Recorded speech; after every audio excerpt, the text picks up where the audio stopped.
Hi అండి, welcome back to my channel. ఇంటింటి కథ పార్ట్ 43 రచించిన వారు డి కామేశ్వరి గారు. ఆ రోజు మీకోసం ఇక్కడ ఎదురు చూస్తూ నిల్చుంటాను అంటూ శాంతి తడబడుతూ ప్రసాద్తో అంటుంది. ప్రసాద్ సంభ్రమంగా చూశాడు. ఒక్కసారి అతని ముఖంలోకి వెలుగు వచ్చింది. చప్పున కటకటాల్లోంచి చెయ్యి చాచి ఆమె చెయ్యి అందుకుని శాంతి అన్నాడు. శాంతి అతని కళ్ళలోకి చూడలేని దానిలా తలదించుకుంది.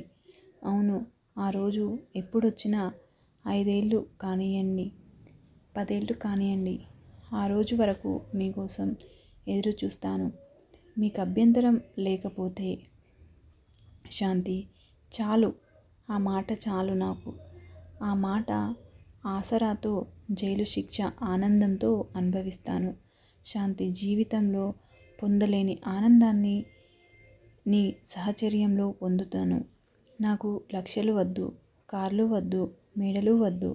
ఒక చల్లని చూపు, అనురాగపు పలుకు, అమృత హృదయం పంచే స్త్రీ కావాలి, అంతే అన్నాడు ప్రసాద్.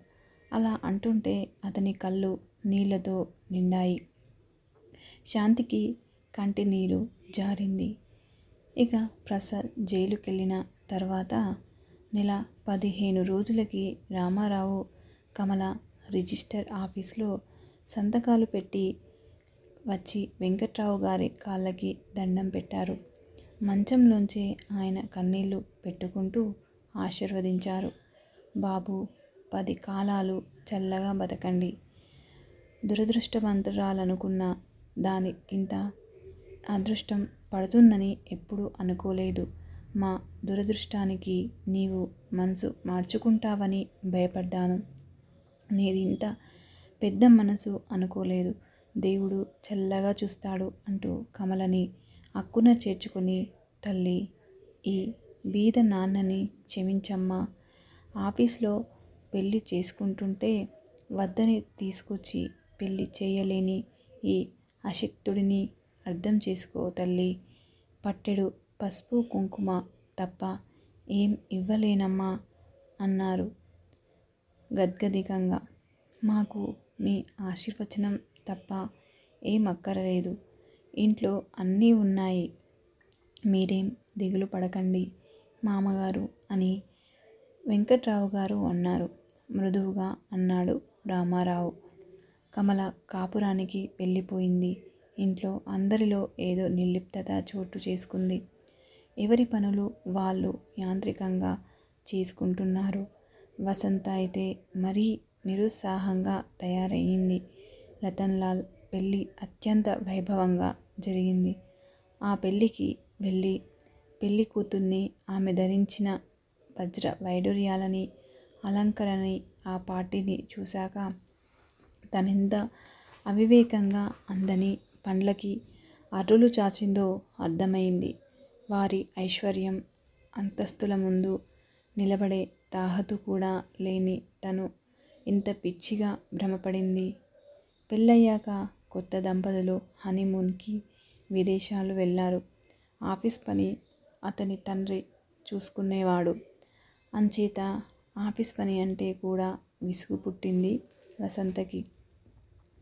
తప్పన్నట్టు చేసేది. పూర్వపు చలాకీతనం మాయమయ్యింది తనలో. పెళ్ళి తప్పిపోయిన విషయం విని ఫాతిమా సానుభూతిగా చెయ్యి నొక్కి, డోంట్ వర్రీ వసంత, నీ అన్న ఏదో చేస్తే దానికి నిన్ను శిక్షించాడు. సంస్కారుల సంబంధం తప్పిపోవడం మంచిదేలే అంది. అంత పైకి ఓదార్పుకి అన్నా పెళ్ళి తప్పిపోయినందుకు ఆ మాత్రం సంబంధం దొరకదని అందరికీ తెలుసు. ఒకసారి వెళ్ళి పెళ్ళి కొడుకుని కలిసి ముఖాముఖి మాట్లాడితేనో అనిపించింది వసంతకి.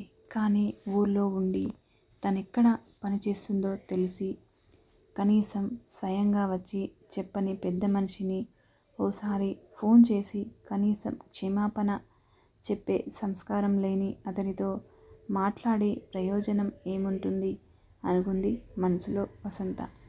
మనిషి సరదాగా సోషల్గా కనిపిస్తే ఏదో అనుకుంది.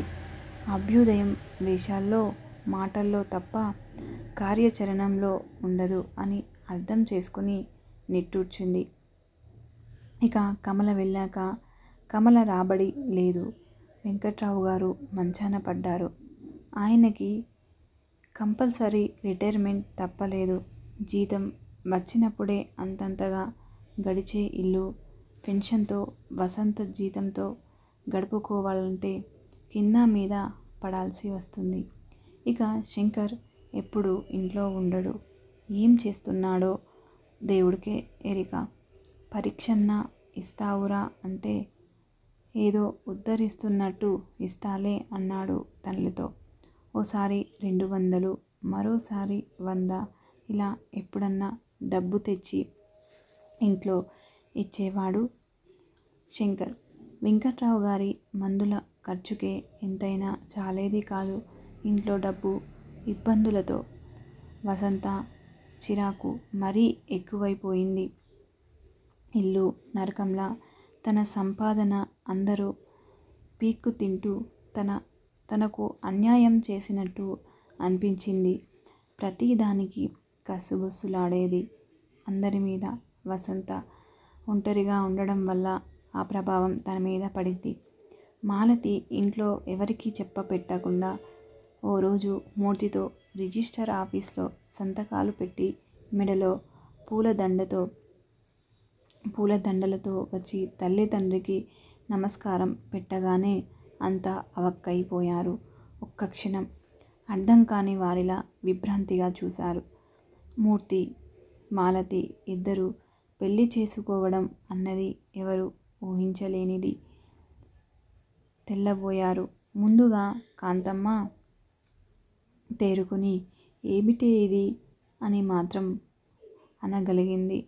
మాలతి మూర్తిలను జంటను చూసి, అమ్మా మూర్తిగారు, నేను పెళ్లి చేసుకున్నాం.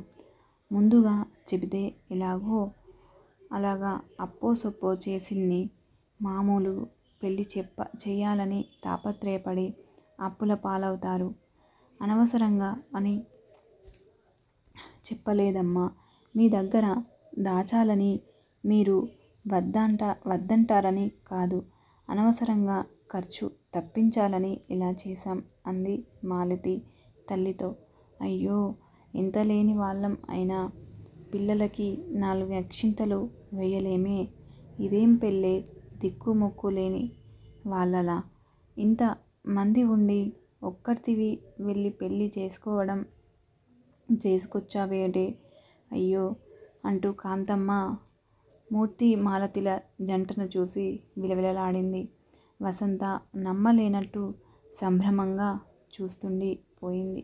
మూర్తి, మాలతి ఇద్దరూ ఎలా, ఎప్పుడు ఇద్దరికీ కలిసింది? ఇద్దరు ఎప్పుడు మాట్లాడుకుని పెళ్ళి చేసుకోవాలనుకున్నారు? మూర్తి తన చుట్టూ తిరిగి తన చెల్లెల్ని ఎలా చేసుకున్నాడు? ఛ, సిగ్గులేదు. అక్కనే ప్రేమించానని చెప్పి చెల్లెల్ని చేసుకోవడానికి అంటూ తిరస్కారంగా చూసింది.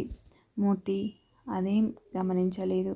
అతని మొహంలో చిరునవ్వుతో పాటు సంతోషాన్ని వెలుగుని చూస్తుంటే ఎంతో ఇష్టపడి మాలతిని చేసుకున్నట్టుగా ఉంది.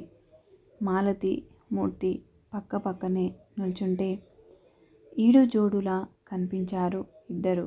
మూర్తిలో తను ఇదివరకు చూసిన అనాకారితనం ఇప్పుడెందుకో ఆమెకి కనిపించడం లేదు. మాలతి తనకంటే చిన్నది. తనకంటే ముందుగా, తనకంటే ధైర్యంగా, తనకు నచ్చిన వాడిని చేసుకుంది.